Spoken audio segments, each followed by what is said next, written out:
Hello and welcome to Backstage with Gig Performer. My name is Brett Pontecorvo, and we are here with our first Backstage episode of 2023. So happy that you guys can join us. We have a really exciting episode today. We've got special guest Mike Lopez coming on, and Mike is a keyboard player who plays a lot of CCM music, which for those of you who maybe don't follow that scene very much, is Christian contemporary music, which has a lot of interesting demands, a lot of unusual musical demands that need to be met. And it's a predominantly Mac ruled area. So we're going to talk about a lot of what Mike has done to use Gig Performer as a Windows user in a Mac dominated system to really like create the sounds that people are expecting to hear. So I think it's going to be a really fascinating episode, and it's going to shine a light on the power of Windows. I'm saying this as a Mac user, but there's unbelievable power even in the Windows machine. So I'm pretty excited for that one. But hey, if you're tuning in right now and you haven't said hello, go ahead and say hello in the comments. We'd love to know who is here and who's watching in. We've got Scott Simpson tuning in from North Carolina, and he says that he's happy that this is on a Thursday, that it isn't on a Thursday. Happy to do a Saturday stream. So if you're watching right now and you're glad that it's a Saturday, why don't you let us know that in the chat? I'm actually kind of curious if this time is better for people. So we've got some standard people. Bill, welcome back. So happy to see you. Welcome, Nemanja.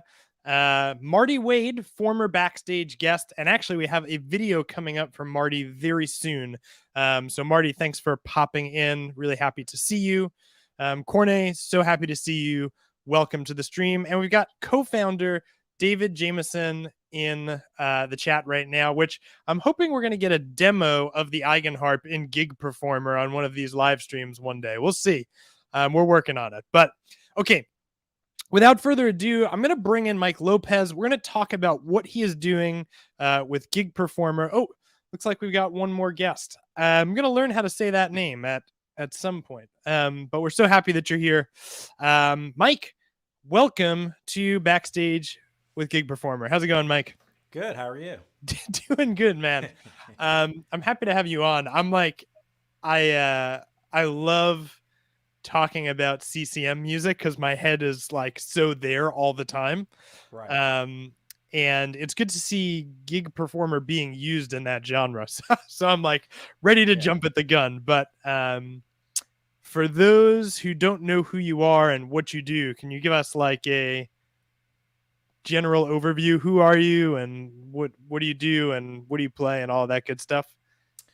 Yeah. So I like Brett said, my name is Mike, and I mainly play CCM music, dabble in a little gospel music. Basically, I'm in the church music scene. Yeah. I've dabbled outside of that, done some wedding gigs, played piano cocktail hour, things like that. Sure. Outside of that, but I'm mainly I'm in the church music world, and I started more in the traditional church world, playing hymns, things like that, where people are basically playing piano and organs.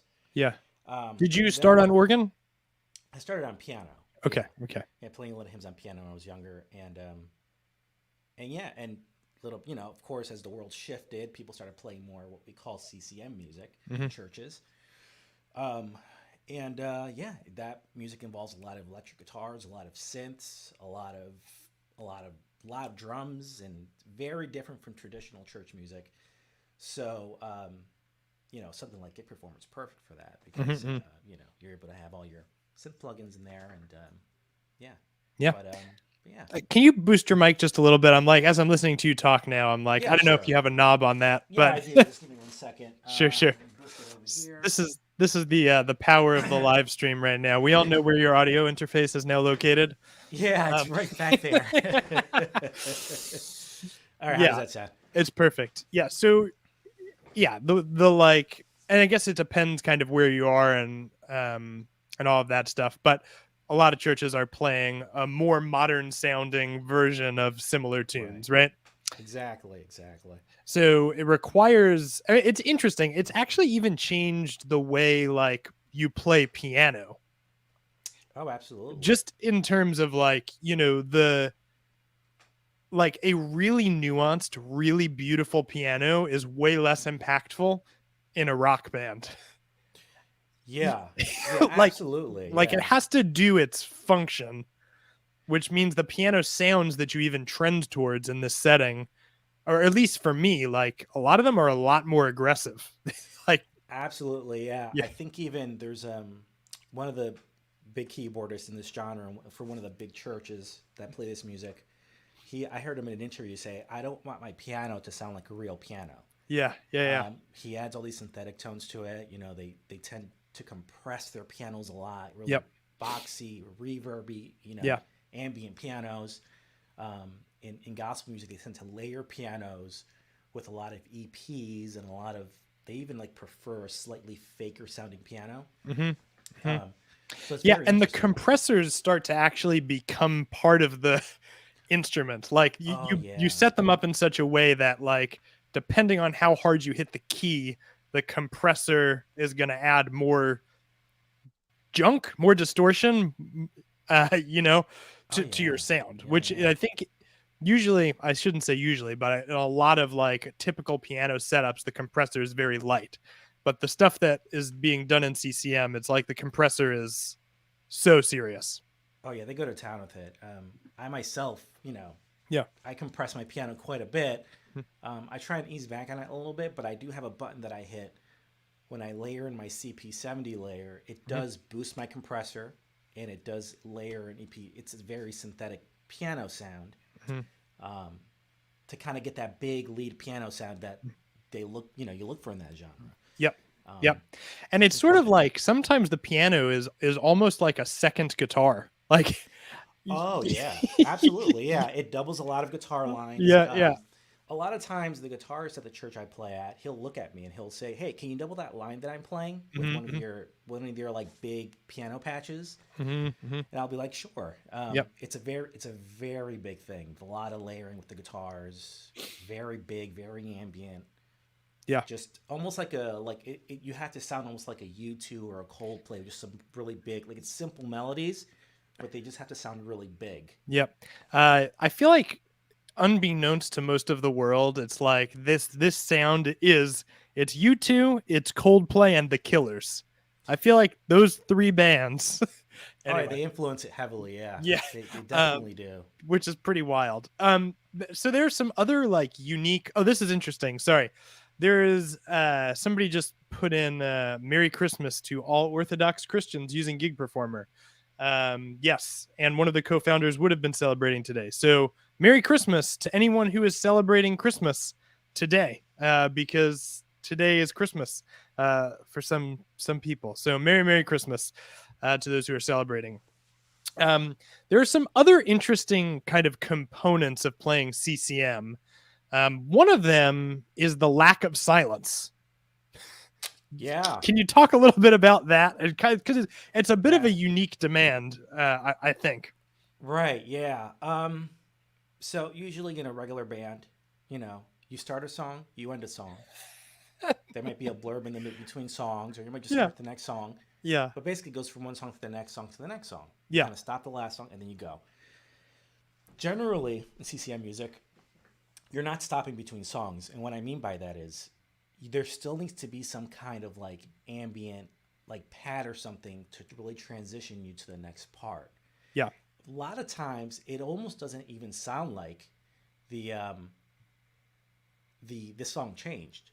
Mm-hmm. Mm-hmm. So yeah, a lot of times I'll be playing and then it's just like, all right, this song kind of like fades out. And are you still there? I think we may have lost Brett.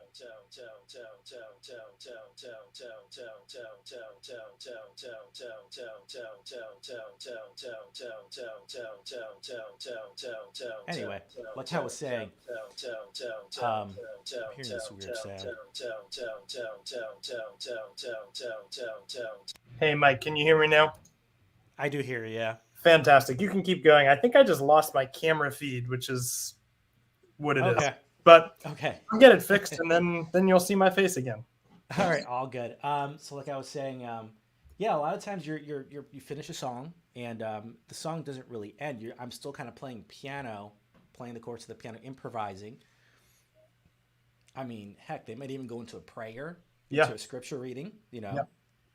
and then as I'm playing, if it's a key change, I kind of try and smoothly change the key, by doing some kind of modulation. Mm-hmm. Or if it's the same key, it's perfect. I kind of just go into the next chord progression, and then like the drummer will count it off, or maybe the singer just start singing.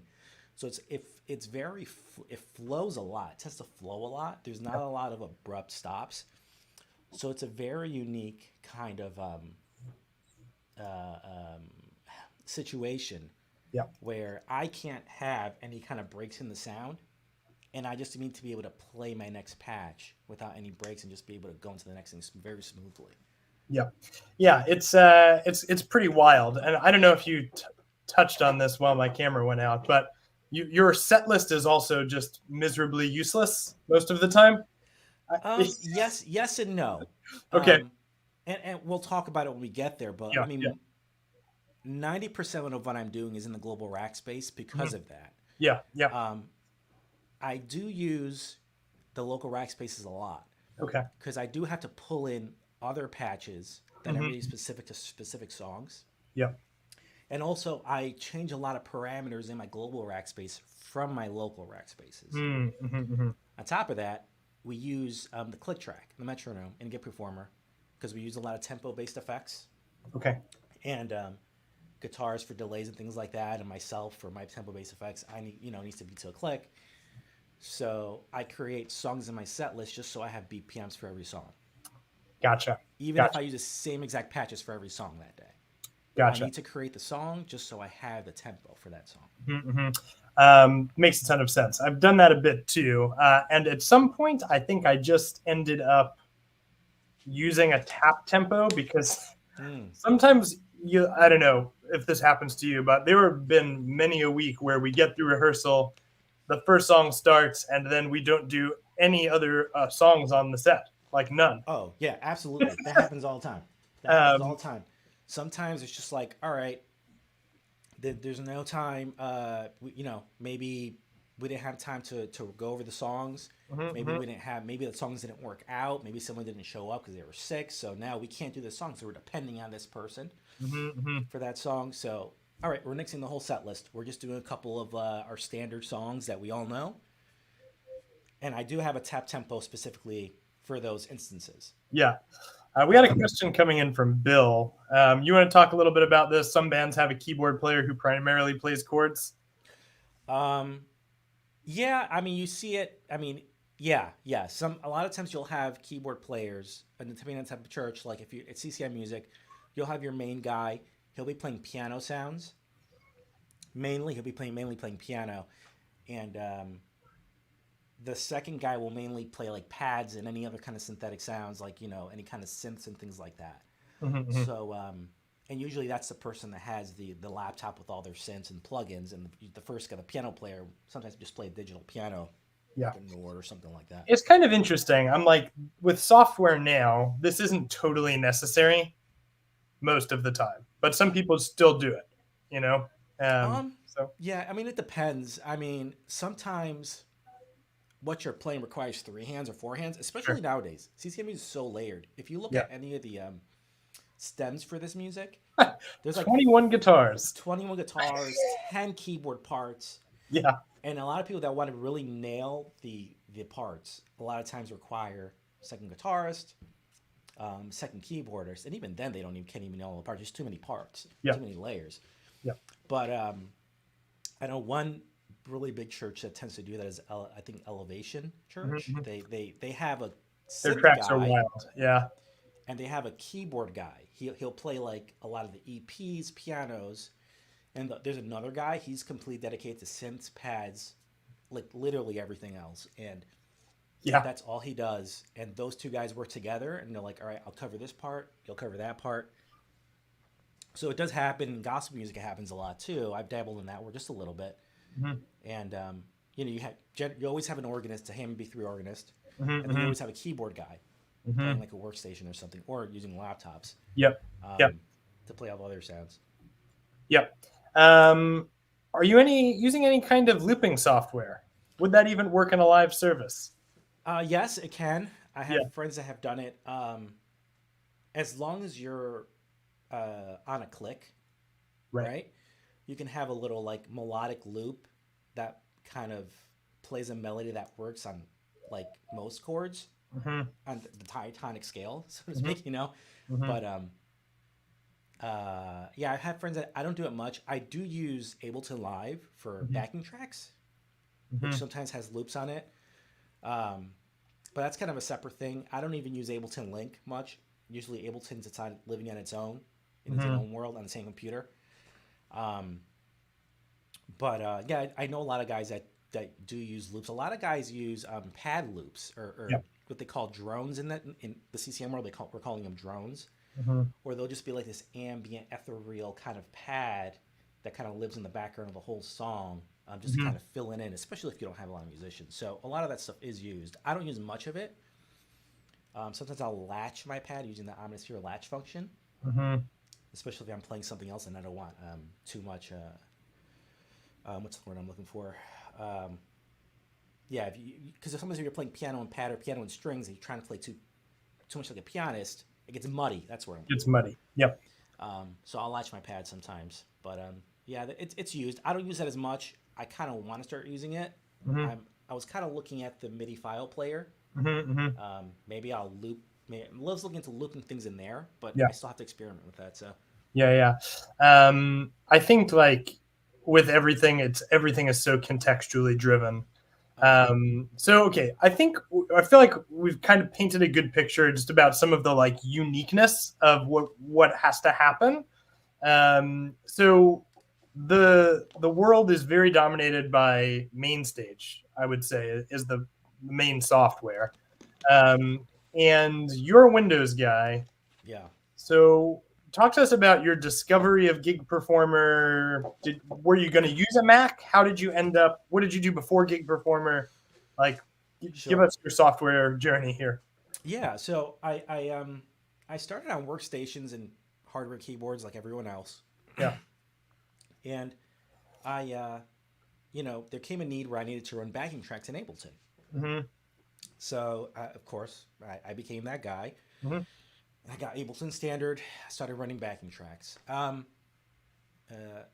Now I had a PC, an average PC laptop to run them. I was able to run the tracks just fine. I kept files on a separate hard drive, etc. Um, I bought Omnisphere for the heck of it. Just want to see what it was like to run VSTs. I had only dabbled in VSTs. I hadn't used them much, and I started using like one or two sounds along with my within Ableton Live, Yeah. with my setup, and I started really liking it. I'm like, this is great. This is really flexible. I can really expand on this. So, long story short, eventually I moved over completely to using VSTs, using Ableton Live, created a whole rig based in Ableton Live, Mm-hmm. along with backing tracks, and it worked great. It worked great for me. But the only thing was, Ableton is can be extremely complicated to do very simple tasks. Yeah. I want to incorporate another patch on this channel. Oh, now I have to create another instrument rack and do this and use a chainsaw to do this. It gets really complicated really quickly. Mm-hmm. So I kind of started looking for other solutions. Um, I looked at Cantabile, that is a Windows only option. It was entirely way too complicated. I consider myself pretty savvy when it comes to keyboards and things. I can set up patches pretty easily on any keyboard I come across or software. It was like so difficult to figure out. I'm like, you know what? I'm not going with this. Yeah. I even looked into MainStage. Okay. I checked out a bunch of MainStage tutorials online to see how it worked, what was possible with it, knowing my needs as a Mm-hmm. musician. And I even made a few trips to the Apple store just to kind of open it up and play around with Yeah. it. Yeah. Yeah, you gotta try before you buy, right? So, Yeah. And what did you think? Just out of curiosity. So you like opened it up, and what was your experience? it was just, it was not flexible. It was very, it's just like if you're just gonna pull up a patch and play a sound, Yeah. and then go to the next patch, and then go to the next patch, and you're only using like Mac plugin, like the Logic plugins, Yeah. then it might work for you. Because Yeah. like from everything I hear, it's just like it's unstable when trying to use third party VSTs. Mhm. It works for some people, Yeah. but Sure. I just like there was too many issues with it, and I just felt it was too simple. Like I already expressed, like I said, I had to be able to transition between songs really seamlessly, keeping the same sounds open while pulling in other sounds. Mm-hmm. And Mainstage really didn't seem up to the task. Sure. Up Sure. until then, Ableton was the only software solution that can do it for me, but that was very complicated to set up. Yeah. It also has this kind of unspoken about danger. Because I have always run, up until I started using Gig Performer, Ableton, you know, you become very attached to your mappings. Yeah, Like yeah, if a controller goes out, you might have one button mapped to like 10 parameters, and if that yeah. button disappears, you're in It big gets trouble. very convoluted. There's so many settings, and it's just like it works, but it's just like God forbid. When I went to Gig Performer, Mhm. so many little things got streamlined for me. I Mhm. can't even like list them all off. Yeah. Yeah, But well, I mean, one of them certainly is the rig manager, right? Like, oh, absolutely, yeah, for yeah. sure. So you found Gig Performer at what point? I downloaded it at Gig Performer 1. I think Okay. 1 going into 2. Okay. Um, uh, I found it. I thought it was great. So I thought it was great, good enough where I actually bought it. Okay. But I didn't fully transition to it yet. Hmm. It was kind of on my computer. I would play with it every once in a while, but it wasn't quite there Hmm. for my personal needs. Yeah. Mainly, Gig Performer for the Global Rackspace was a game changer for me, along with Setlist on 3. Yes. Yeah. Absolutely. There was the option on earlier versions to run a second instance of Gig Performer, Hmm. but that I didn't like that solution. Okay. I like to keep everything in one place. Sure. But eventually, 3 came out, wasn't quite there for me personally. I'm like, it's getting there, and then 4 was like the game changer for me. I was just like, okay, I downloaded the demo, I started creating some setups. This is amazing. I have to purchase it. I upgraded, and I haven't gone back since. Wow, that's awesome. Something to point out about your use case, which we're going to see. I'm going to have you share your screen in a second here, but we have a lot of stuff living in a global rack space because it needs to be ever present, but it has to be pretty dynamic. Like Right. you have a lot of stuff there, but it needs to be easily accessible and it needs to be changing slightly depending on what's happening in your local rack spaces or contextually what's happening. So it's not the same as like, hey, I'm just going to throw all my bread and butter sounds in the global rack space and turn them on and off. Like Right. they're active and changing. Right. Just that they're similar enough that they shouldn't be redone on every local rack space. Exactly. Which sometimes I think making the 2-instance solution, then controlling instances from other instances, it's possible. But the streamlining of having it in the global rack space makes it much simpler. Cool. Well, should we share your screen and show folks what you're up to? Are you ready to do that? I can put Absolutely, it up. yeah. All right. So welcome to Mike's Gig Performer setup. You want to give us a tour? Yeah, so I pulled in a bunch of stuff that that I thought might be relevant. Yeah.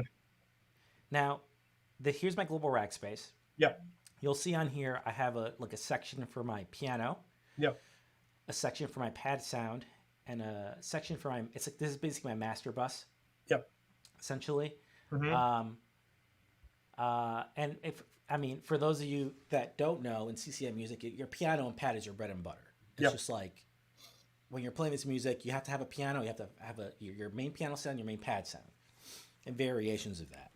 So I put those in my global rack space because at any moment it's very, like I said, it's very free flowing, and anyone could get, you're in the middle of a church service, anyone could be inspired and want to do something else. Mm-hmm.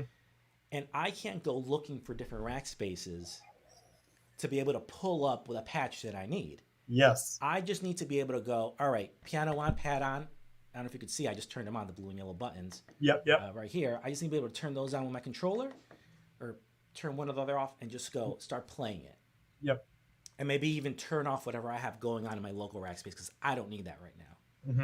Mm-hmm. So that's kind of like the mentality behind my global rack space.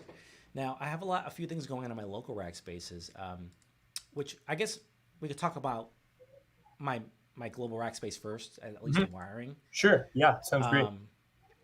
So if I go into my global rack space, so here's my signal chain for my piano. Here's my signal chain for my pad sound. Nice. Okay. What are you using for your main piano? I'm using Keyscape. Awesome. Yeah, I'm using, here is it? This is the C7 Grand. And I layer the CP70 electric piano in there when I want to. And when I turn this on, it turns on a guitar amp, like a Fender Twin or something, and also compression. So the sound can distort a little bit. That's more for like lead lines. Yeah. Okay. And then for my pad, I'm also using Omnisphere. Okay. So this is just my bread and butter. Yep. I try. Omnisphere is opening. Yeah. Let me try and open that again. But anyway, you get the point. That's my piano and pad.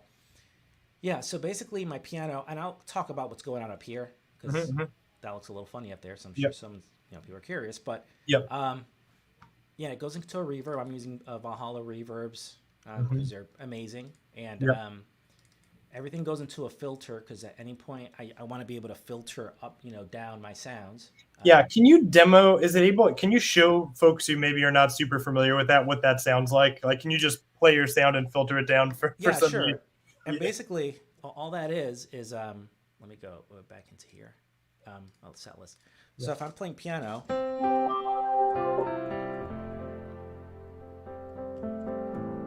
so the piano got really dark there. Yep. It gets really bright when you open up the filter.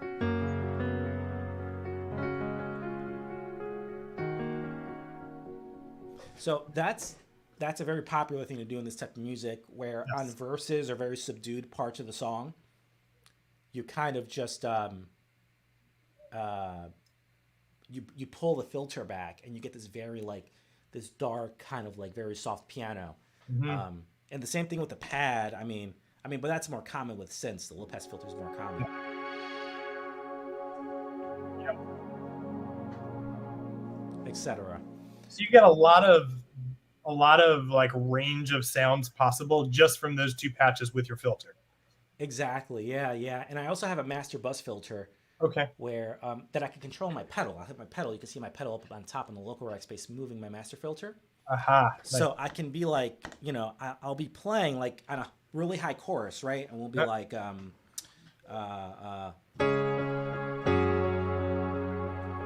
then the verse I might bring it down. Yeah. Etc. I'm kind of fade it back, open that filter back up as the song builds up. So it's a lot of I won't say a lot, but there is some hands-on control there that I need. Yeah. The whole set, I guess I'll speak for myself, constantly turning knobs. Yeah. Because I want to have the ability to do it. Right. Scott Simpson wants to know what you're using for shimmer. Shimmer, I'm using the Eventide shimmer verb. Okay. I used to use the Valhalla shimmer. But I feel like this one's a little more, it's more in your face. Okay. You get Wow.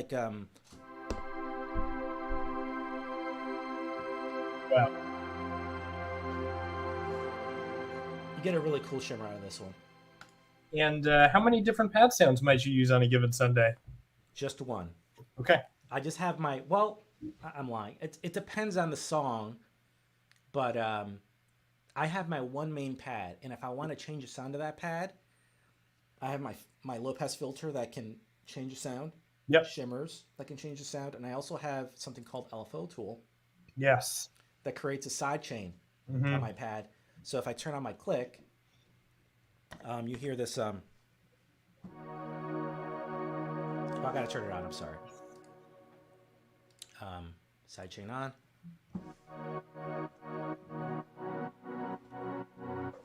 Etc. Mm-hmm. So there's a lot of different ways to modify the same sound to make it sound different for different parts of a song for different songs. Yep. There are times where for specific songs I will pull in some kind of maybe a brassier pad or some kind of different thing, and I'll show what that looks like. Yeah. But yeah, I just got to be able to change all those parameters Mm-hmm. on the fly. But yeah, back to my wiring view. Mm-hmm. Yeah, so those are my signal chains. Yep. Everything from my local Rackspaces come from here. I don't send anything in my local Rackspaces straight to the interface. I send it all to my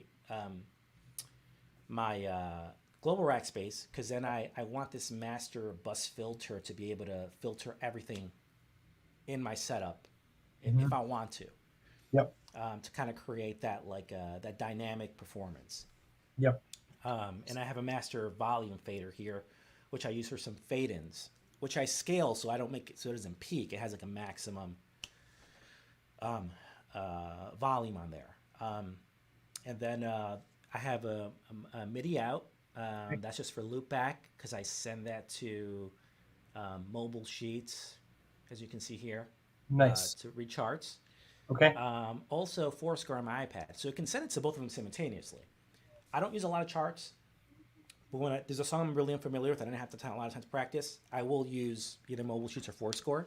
Okay. And I will, my set list, the song, will send the program change number to Foursquare or mobile sheets to change it to the correct PDF. Awesome. So that's why I have that here. And the only other thing here that's interesting is you'll notice that I have, well, there's two things going on. Yep. Well, one, you'll notice that I use one MIDI in as opposed to two, one for each. Yep. And I want to keep it, I want to have one as much as possible, just because if I need to split from the local Rackspace, if I need to split what's going on here, because I'm going to pull in a third sound from my local Rackspace, I need to make a split here. I don't want to have to split two separate blocks, MIDI in blocks. I want it to be on one block. Right. And basically, you'll see it going to my piano and my pad. Now, you'll notice I have this other block here called CP70 and this MIDI channel constrainer. What I've done is, you'll notice, where am I? So if I turn on my piano or my pad, right, you hear the sounds. If I turn off my pad, it turns off my pad sound, leaves my piano on, and vice versa.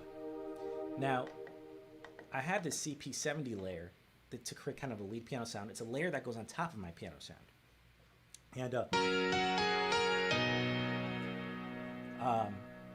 now what I do is, when I turn this off, my piano sound off, I don't want to hear the CP70 layer. So you'll notice now, you don't even hear it. You don't even hear it. Yeah.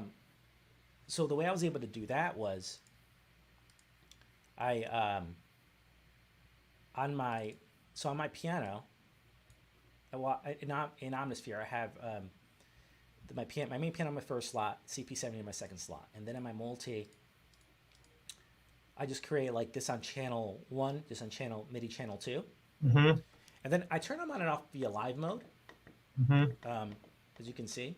Yep. But then what I also do is, when I turn this MIDI filter that's the CP70 on off, when I turn off my piano, the note on is blocked. Gotcha. So basically, even I might have my CP70 on in Omnisphere, but the notes won't go through because I've turned my piano off. Yep. And also, I needed to use a MIDI channel constrainer to send channel 1 to channel 2 because my CP70 is on channel 2, and I didn't want to make another MIDI in block because again, I want to keep it down. I want to keep it on one MIDI in block. Yes. Yeah. See, this is fascinating because you don't want the awkwardness of something that's meant to be a layer being played by itself, and you don't want the awkwardness of having to turn two things off with two buttons. Exactly. And I was doing that for a while until I brainstormed this. Yeah. And of course, I was able to figure it out and get performing pretty easily once I kind of like started thinking about it. Right. So that was a pretty cool thing that I did.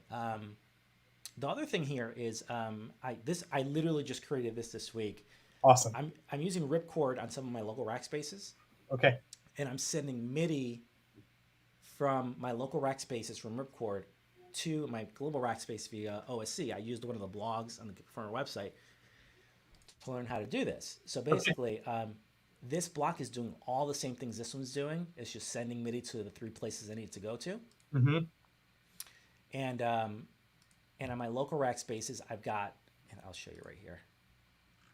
Here's a song where I use it. I've got my main keyboard coming in, going to RipChord, and then back out via OSC to the global Rackspace. Awesome. And the reason I don't put RipChord in the global Rackspace is because my chord progressions will change per song. Mm-hmm. So, so that wouldn't be wise on my part to do. Yeah, and just for those of you who don't use RipChord, RipChord is not MIDI mappable at its current juncture. So if you need a group of separate chords, it needs to either exist on a different part of the keyboard in RipChord, or it needs to be a different instance of RipChord. Yeah, exactly. So it's most powerful if every set of RipChord changes that you need is a different block in Gig Performer. Go ahead, Mike. No, yeah. So, for those who don't know what RipChord is, it's kind of like the main stage chord trigger where you hit the one note and it plays as many other notes as you want. Mm-hmm. So that's pretty cool. But yeah, that's my global Rackspace. Awesome. But yeah, also some of my local Rackspaces and how they interact with my global Rackspace. Yes. So like I said, actually, sorry, can I pause you one moment? We have two questions ahead. coming in. So the first is, do you map your filters to hardware controllers? Good question. Yes, I do. I'll actually try and pick it up without pulling the USB too much. I have I'll turn my computer a bit. This is a MIDI fighter twister. Yes. It has endless encoders, and every endless encoder is also a button. So it's a really nice controller. I need something like that because I just need to be able to change things on the fly. Mm-hmm. And it's pretty cool. Do the lights update like if you switch between rack spaces? And absolutely. It's in a different position. Let me see if we could see it actually. Yeah. Shoot. Let me just turn my camera this way. Okay. So if I just change a song here real quick, let me see if it. Oh, awesome. I don't know if he's. Yeah, stuff changes around. Awesome. Yeah, so it responds to Gig Performer. Exactly. Then that's where that sync feature comes in really handy when you're MIDI mapping. It just everything syncs. I know exactly where my levels are at, etc. And then one other question: in your global Rackspace, was the C major just a display of the key that you're in? Correct. Yeah. Because the reason for that is because and again, I set that in my song properties. Yep. And half the time we're not even doing these songs in the original key. It depends on the singer. Remember, in church you have a constant rotation of singers, and someone like this first song, "Wake My Soul," someone will like it in C, someone wants it in F sharp or G flat, someone wants it in D. So I just can't assume we're playing it in the original key. So I always like to have that note on there. So like it's as easy as if like someone says, "Hey, can I change the key to the song? I want to sing it in D now." I just go like that. All right, we're singing it in D. Yep. We're doing it in D. So sorry, I was like, yes, there you go, local rack spaces. I was like, the questions came in. I didn't want the moment to pass, but then I was like, what was Mike about to show us? How the local interacts with the global. So the interesting part is 90% of my set, I'm using that global rack space and interacting with those sounds. A lot of times I'm modifying those sounds from my local rack space. What I've done is I've created a local panel here. Okay. I call it just global Rackspace. Okay. And basically, since I depend so much on my global to play my two main sounds, I've created one where I don't have anything going on here. Awesome. And then I have a button here that modifies my reverb on my Global Rackspace. I have two variations, with reverb, without reverb. Sometimes I want a very plain piano. Mm-hmm. I have the wrong sound on. And sometimes I want a bunch of reverb. Very ambient piano. Yep. So that's the first thing. Okay. Also, you'll notice on my bottom right, on every single local Rackspace, I have a split bottom, split top. This modifies the ranges on my Global Rackspace. Yep. The reason for that is if I have a sound in my local Rackspace that I need to use, where I'm going to use in the top half of the keyboard, for example, I need to be able to split my piano and pad. So I'll split my piano and pad from the local Rackspace. Yep. But what happens when I go to the next song? Is it going to say split? That's why every Rackspace has to have, my local Rackspace has to have my split settings on it. So the next song that I'll go to, this won't be split anymore. Yep. Like as an example, this song right here, no, bad example.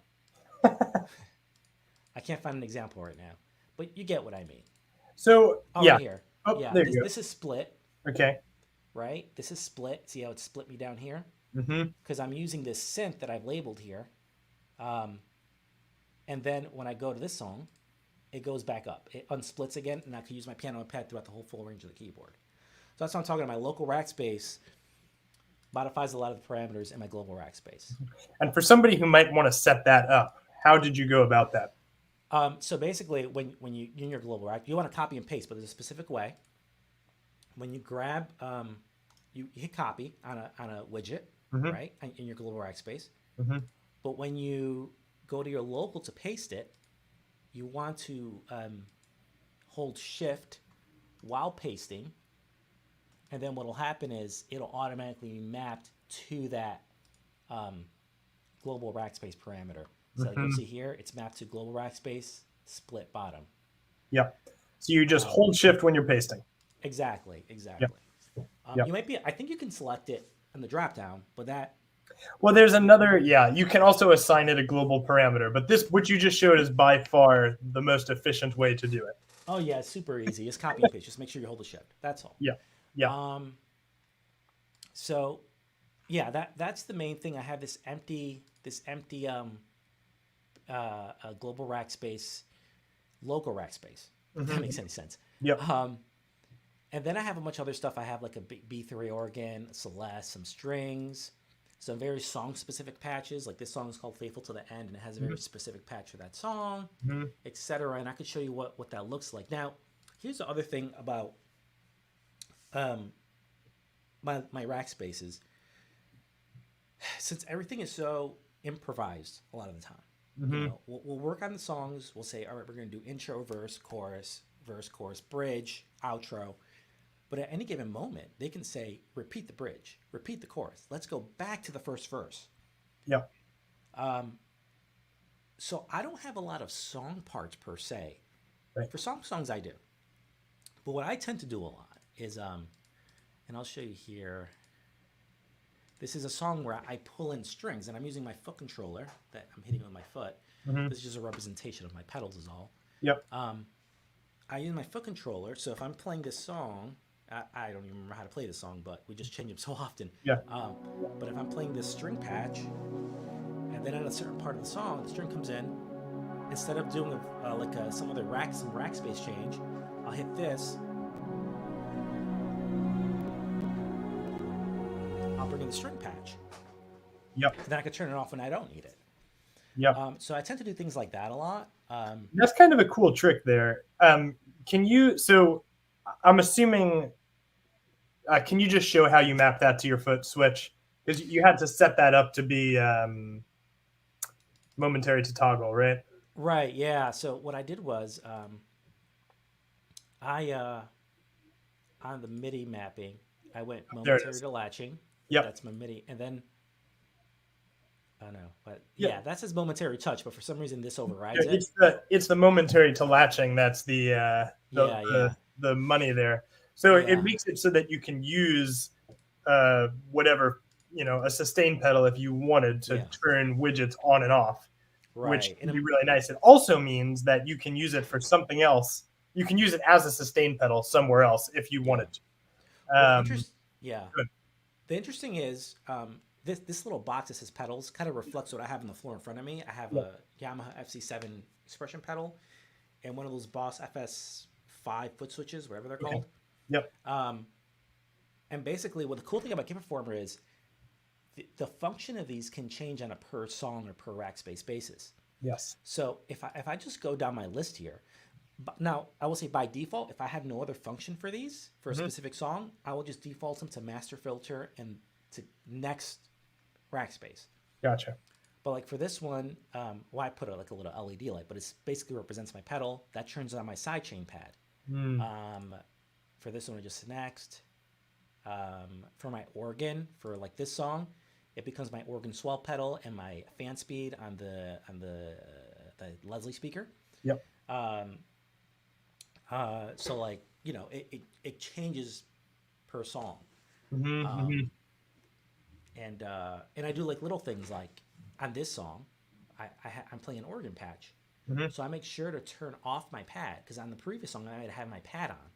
Yes. So it turns my pad off and it turns off my piano reverb if I want to layer the piano because sometimes I'll lay the piano on this one. So I'll be playing like this song, for example. I'll have a pad on, right? Maybe I'll end it with I tend to let a lot of when the song goes down, I'll end it with just playing the pad, and then I'll hit my next pedal, and then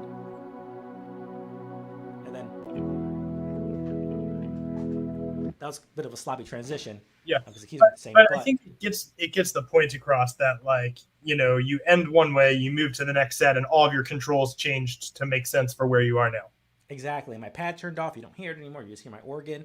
The less things I have to change, the better. Like I just want to be able to hit the one button and it changes for me. Yep. But and this is again, in this too. You're using local controls in the local Rackspace to change parameters in your global. Exactly. And essentially you can accomplish that by just putting a pad in the previous local Rackspace, and then of course it'll stop when you let go on the next one. But I need that pad to always be playing, or be available to me, I should say. Yes. So I put that widget in the local Rackspace to turn it off because I don't need it at the moment. But I could always turn it on, you know, my controller if I need it in the middle of the song. Because again, the set can literally go anywhere. I mean, there have been times where like we're playing, we've got a whole set, we rehearsed it, we've started it, we maybe went through the first song, and midway through the set, they're like, you know what, I'm not really feeling the song. Let's do some other, you know, let's you know, they'll whisper over to me on stage. Yeah, hey, we're doing this now. It's just like, okay, let's do it. Go. I'll tap it in. The guy who runs music at my church does this thing where he stomps on the floor and starts, shooting numbers off on his fingers at me behind his back. Yeah, especially if you don't know. Sometimes they'll throw out songs you don't even know or you're not too familiar with. Sometimes the guitarist will be like, okay, he'll has a talkback mic, so he'll like whisper into his talkback mic into my in-ears. Yeah. Hey, this song goes 1 chord 5 6 2 whatever. He'll just like kind of ramble off the chord progression, and I just have to kind of follow. Yep. So again, that's which is part of the fun of it, but that's why these things are so essential. Exactly. Which is when I turn off my organ. As you can see, I could turn it off right here. Yep. Because anything I have going on up here, I always want to have a button where I could turn it off. Turn it off, maybe turn on my piano, and just play with the piano for a bit. But yeah, and I do other interesting things. I mean, I have this. This song has a lot of like more layers to it. It's in the river. You probably heard it. Oh yeah. Yeah, I've got like, I turn off all my other. For this one, I don't use anything in the Global Rackspace. Okay. You see, I turn everything off.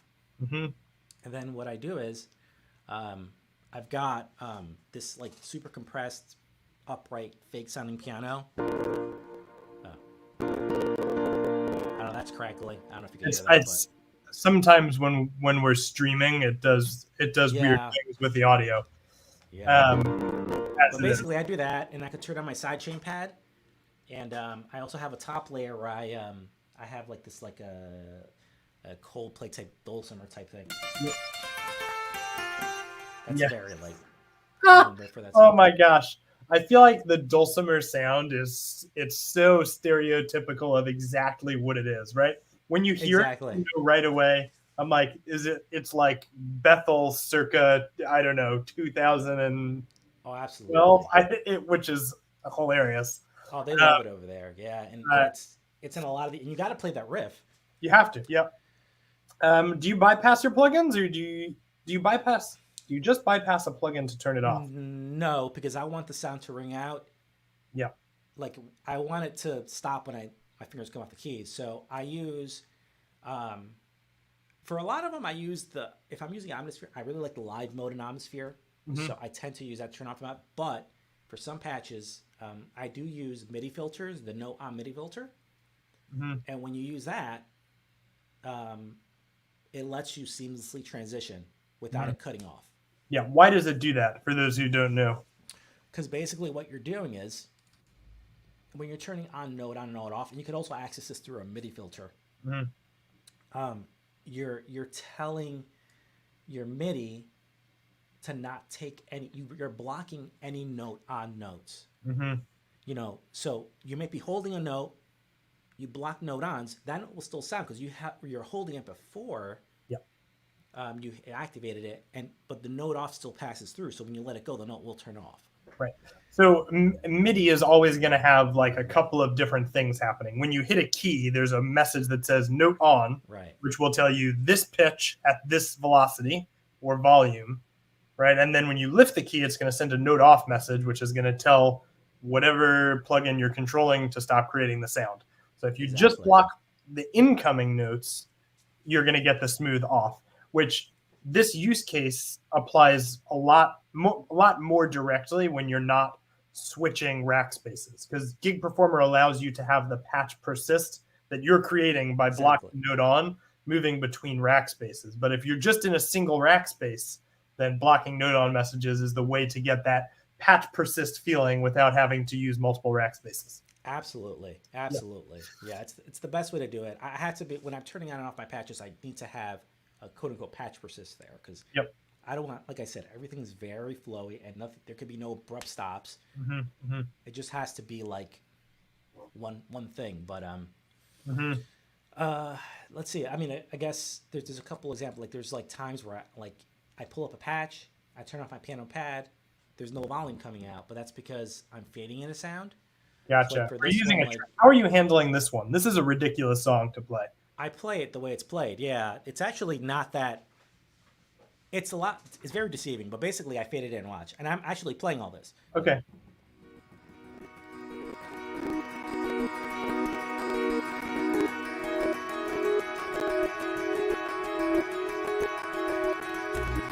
Etc. Okay. So is it just a dulcimer with a delay? Like, how are you creating this? Yeah, this song is actually, a lot of people like ask me about this one because I actually, it's a 3-layer sound. Okay. And I happened to watch, what just opened here? Anyway, I happened to watch a video where the keyboardist from Bethel that played this song, where he had to get a tutorial, and he showed what patch he used. One of the layers happens to be a patch called backwards masking in Omnisphere. Okay. I named it here Line of Then because I know it's for that song. Yep.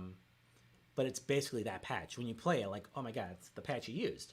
And then he uses a dulcimer as a second patch. I kind of created a dulcimer patch in Omnisphere using a plucked piano sample. Okay. And then a pad. Yeah. But the dulcimer is on a dotted eighth note delay. Gotcha. And then that's how you get that patch. It's actually pretty simple to set up, as long as you know what patch you're using. Yep. Awesome.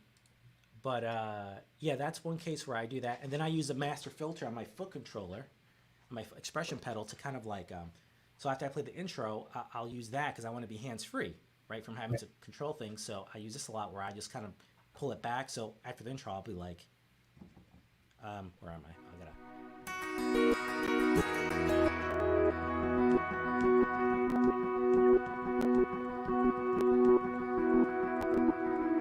The chorus. It's crackling a lot, but you get the point. Yeah, it's really cool for me to see somebody successfully do that. That's pretty wild.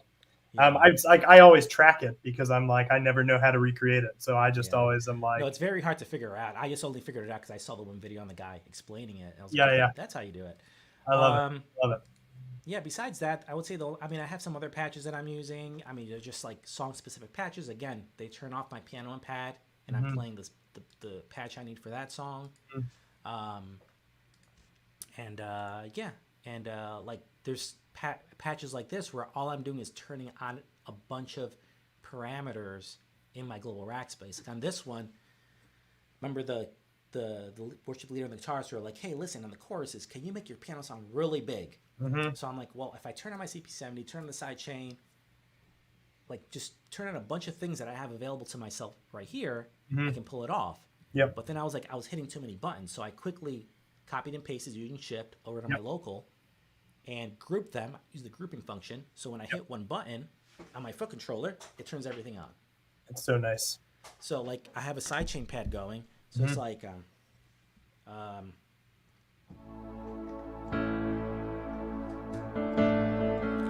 then I turn it on.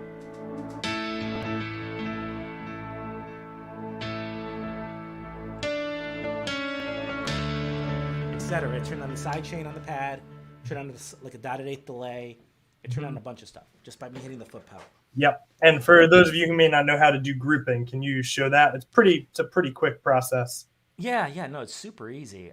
Basically, you pick the widgets you want to group, and then you go to your general tab and you pick a group.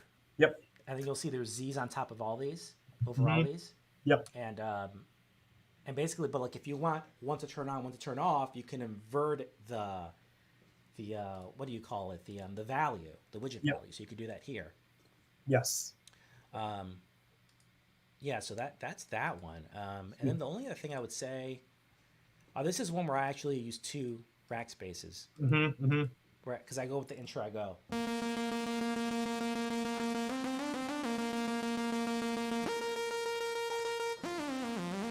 And it goes into the next part. And I hit that with my foot to switch it. Gotcha. It's so fun to hear that played. It's just really cool. I might incorporate RipChord on this song just to be able to play those chords a lot more fuller on my left hand, because then my right hand's, which kind of brings me to this. It's something new I've been doing. I'm like I said, in my Global Rackspace, I'm receiving RipChord information, and right here I have RipChord set up so I can play these full chords. So I'll be playing this synth line, this portamento lead on my right hand, and I get the full chords in my left.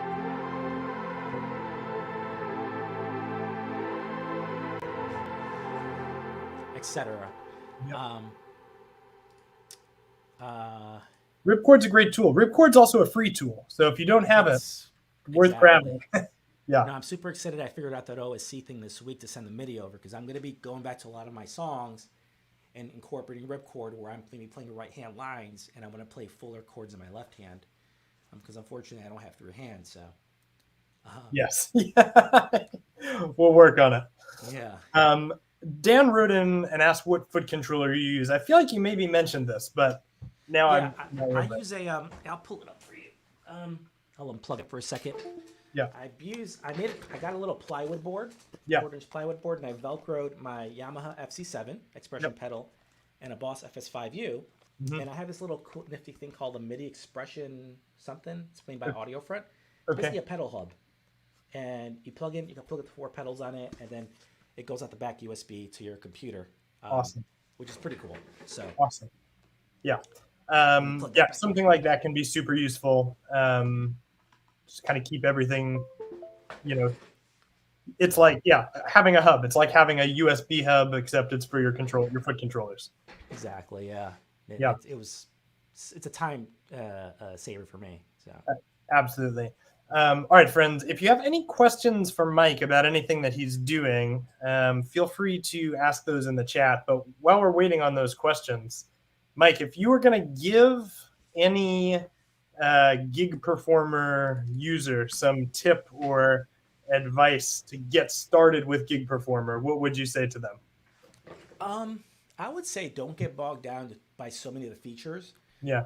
Think of you have to think about it more like, what do I need to accomplish, and write Yeah. it down, and say, what tools in Gig Performer do I need to accomplish that? I see Mm-hmm. so many guys like saying like, oh, well, this is a really cool feature. How could I use this?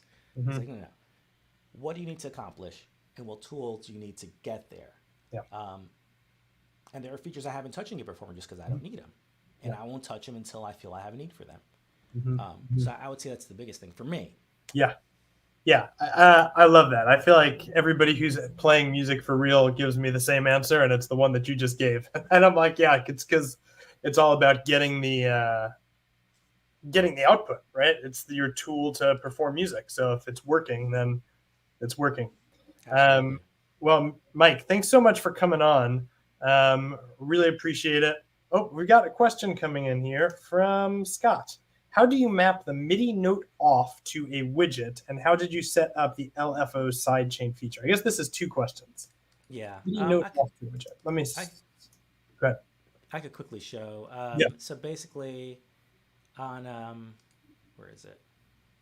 So basically, what you do is on a widget, you want to select. So let me just pick a widget. Mm-hmm. Let me hit edit. You want to, well, on this one, I'm actually turning it on and off in Omnisphere, but basically, in the widget, you want to go to your, what do you call it? The MIDI in that you want to turn off or on the, turn on the note off function. Mm-hmm. So say I went here, and then you could go to learn parameter, and you could actually click on note on, and then it'll pick it for you, block note on. Mm-hmm. And now this becomes, if I go back to here, and I hit that button, block note on. Yep. Turns on or off. So that's pretty cool. And then the other question was how to get that LFO sidechain thing. How did you set up the LFO sidechain feature? Yeah. It's basically just in my single chain right here. Yep. And it's a plugin called LFO Tool, which lets you do like you could actually like draw an LFO wave in there. Yep. And that's how my volume, it just dips like that and goes back up, and then you pick, it's going to affect volume over here, and I just bypass it. I just said, I have a widget that bypasses or turns on, Mm-hmm. This is a case where I feel like bypassing is fine. Yep. Yep. And this is, this like effect at one point was more typically done with a compressor. But right. When you're doing something like this live, I actually find that LFO tool, you wouldn't know that you're not doing it with a sidechains compressor. Did I say that right? You wouldn't know that you're not using sidechains compression because it sounds the same. Exactly. Sounds exactly the same. And I think it's easier to handle live. Oh, exactly. Absolutely. That's why I love this little plugin. It's great. Yeah. All right, friends. Well, Mike, thank you so much for being with us. I feel like this is a great episode. I love the intentionality behind what you've built. Everything has a purpose. It's really neat and organized. You're getting some great results. So friends, thank you so much for being with us here. And we'll see you next time on Backstage with Gig Performer. Thanks for being here, Mike. No problem. Good being here.